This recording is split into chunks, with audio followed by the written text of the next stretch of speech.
5,000 करोड़ का स्कैम। एक ऐसा खेल जिसमें सिर्फ पैसा ही नहीं बल्कि पूरा सिस्टम दांव पर लगा हुआ था। 1990 का दशक। भारत का शेयर बाजार अभी नया था। लोग सीख रहे थे, समझ रहे थे और धीरे धीरे निवेश कर रहे थे।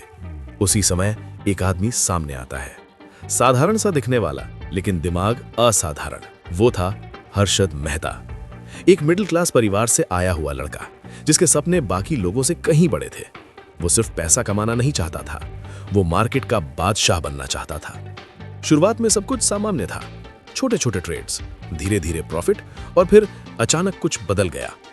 कुछ ही महीनों में हर्षद मेहता का नाम हर जगह छाने लगा।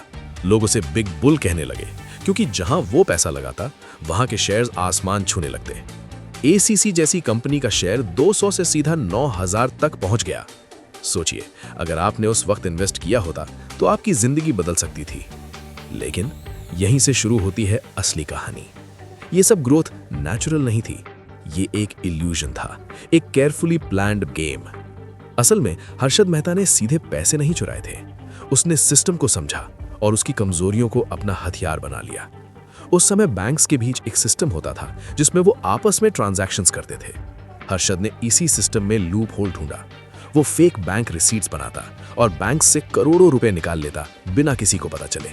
फिर उस पैसे को स्टॉक मार्केट में लगाता, शेयर्स की कीमतें बढ़ाता और जब कीमतें पीक पर पहुंचती तो क्वाइटली निकल जाता। प्रॉफिट करोड़ों में। लेकिन हर गेम का एक एंड होता है।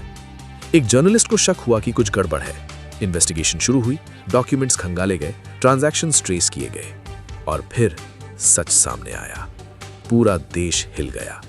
5,000 करोड़ से भी बड़ा स्कैम जिसने बैंक्स, मार्केट और इन्वेस्टर्स सबको हिलाकर रख दिया।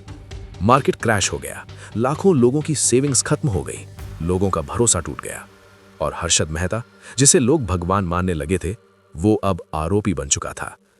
लेकिन सबसे बड़ा सवाल आज भी वही है, क्या हर्षद मेहता ही गलत था या वो सिर्फ एक ऐसे सिस्टम का नतीजा था जो पहले से ही कमजोर था? क्योंकि उसने सिर्फ वही किया जो सिस्टम ने उसे करने दिया। और शायद सबसे डरावनी बात यही है कि अगर उस समय ऐसा हो सकता था तो क्या आज सब कुछ सच में सेफ है, या फिर कहीं कोई और फिर से वही गेम खेल रहा है, बस इस बार और भी स्मार्ट तरीके।